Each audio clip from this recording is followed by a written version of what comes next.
Salut, c'est Hugo, j'espère que vous allez bien et c'est parti pour un nouveau point quotidien sur le coronavirus. Et je précise avant de commencer, il n'y aura pas de poisson d'avril ni rien dans cette vidéo, la situation elle est sérieuse et autant d'autres youtubeurs peuvent le faire et pourquoi pas, autant sur cette chaîne et particulièrement sur ce format de point quotidien sur le coronavirus, eh bien on n'en fait pas et ça me paraît normal. On commence rapidement avec les annonces d'Édouard Philippe, le Premier ministre, ainsi qu'Olivier Véran, le ministre de la Santé, qui au moment où j'enregistre cette vidéo répondent aux interrogations des députés à l'Assemblée nationale. Deux informations importantes à retenir, la première, Édouard Philippe a déclaré, je cite, « Il ne sera pas possible d'organiser le bac 2020 dans des conditions normales ». Concrètement, on devrait avoir davantage d'informations d'ici la fin de la semaine avec le ministre de l'Éducation, Jean-Michel Blanquer. L'autre information, ou en tout cas début d'information, elle porte sur le déconfinement, autrement dit la fin du confinement. Selon Édouard Philippe, il est possible que cette sortie du confinement se fasse par étapes, c'est-à-dire potentiellement par tranches d'âge différentes ou alors par régions différentes. Là aussi, on aura davantage d'infos dans les jours à venir et on vous tient au courant. Hier, les autorités britanniques ont annoncé qu'un jeune de 13 ans était mort du Covid-19 au Royaume-Uni. C'est donc le 4e adolescent à mourir du virus en Europe. Avant lui, on comptait déjà en France la mort de Julie, 16 ans, au Portugal, Victor, 14 ans, et en Belgique, une adolescente de 12 ans qui est la plus jeune victime de l'épidémie. Et évidemment, ça pose question parce que depuis le début de l'épidémie, ce sont surtout des personnes âgées ou atteintes de pathologies qui en meurent. Victor, l'adolescent décédé au Portugal, était atteint d'autres maladies et pathologies graves, ce qui expliquerait probablement la forme sévère de sa maladie du Covid-19. Le truc, c'est que pour les 3 autres enfants, eh bien les parents affirment que leurs enfants n'étaient atteints d'aucune autre maladie. Seulement voilà, et c'est la principale hypothèse qui expliquerait des décès chez des adolescents, eh bien le Covid-19 pourrait révéler des pathologies et des maladies encore inaperçues chez ces ados. En gros, comme Victor au Portugal, eh bien les autres adolescents étaient atteints de pathologies et de maladies, c'est juste qu'elles n'étaient pas encore connues à l'époque. L'autre hypothèse, c'est qu'il existe des prédispositions. En gros, ça veut dire que certains jeunes ont des gènes qui font que leur système immunitaire interagit différemment avec le virus. Des recherches sont actuellement en cours sur le sujet, on va pas rentrer dans les détails ici, mais je vous mets des liens en description comme d'habitude. Dernier point sur ce sujet, en France, parmi près de 14 000 cas confirmés au 20 mars, seul 1,3% avaient moins de 15 ans,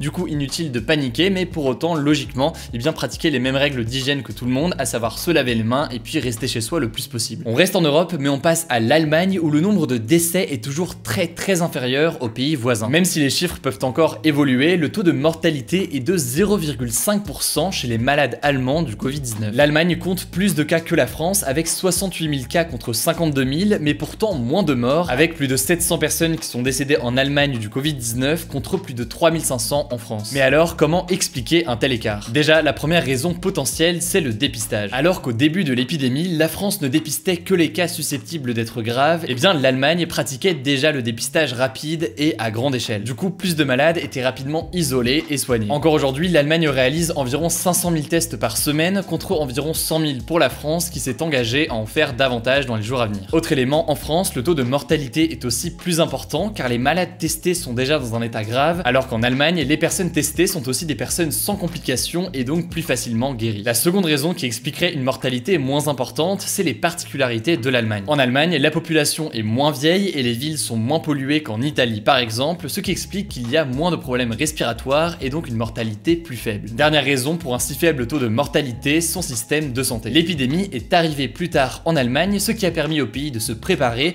en doublant par exemple son nombre de lits en soins intensifs de 30 000 à 60 000. Cela dit, logiquement, il faut rester prudent sur les chiffres puisque l'épidémie n'est malheureusement pas finie et ça pourrait évoluer dans les jours à venir. On passe à la France maintenant avec une première info, des millions de masques ont été commandés par la France à la Chine pour des soignants, mais cette commande a été volée par les Américains. En gros, il y avait une commande de masques déjà payée par la France qui attendait dans un avion sur le tarmac d'un aéroport chinois lorsque des Américains ont proposé le double en cash pour repartir avec la marchandise. Du coup, l'avion est parti directement aux États-Unis. Il faut savoir en fait que c'est une pratique plutôt courante lors de cette pénurie de masques, alors du coup, la commande française sera bien traitée, mais avec des jours de retard. Dans l'actu française, j'avais aussi deux autres infos à vous donner. Déjà, plus de 60 000 sans-abri ont touché des chèques services pour les aider à faire face à la crise sanitaire. Concrètement, ils auront donc 7 € par jour pour acheter de la nourriture ou des produits de première nécessité. Deuxième info, française toujours, une plateforme pour faire des dons va être créée par le gouvernement pour aider les petites entreprises qui ont dû s'arrêter à cause du confinement. Tout le monde est invité à participer et faire un don, que vous soyez un simple citoyen ou alors une entreprise. Cet appel aux dons, il a été lancé par le ministre Gérald Darmanin et il est pas mal critiqué, notamment à gauche. On lui reproche de faire un appel aux dons alors qu'il est ministre du budget et qu'il pourrait par exemple lever des impôts pour financer tout ça. Le bilan aujourd'hui en France, 509 nouveaux décès en 24 heures, c'est la plus forte hausse en une journée, pour un total qui dépasse aujourd'hui les 4000 morts. Au passage, avant de passer au point à l'étranger, je voulais également avoir un mot sur Pape Diouf, l'ancien président de l'Olympique de Marseille et un grand monsieur du foot.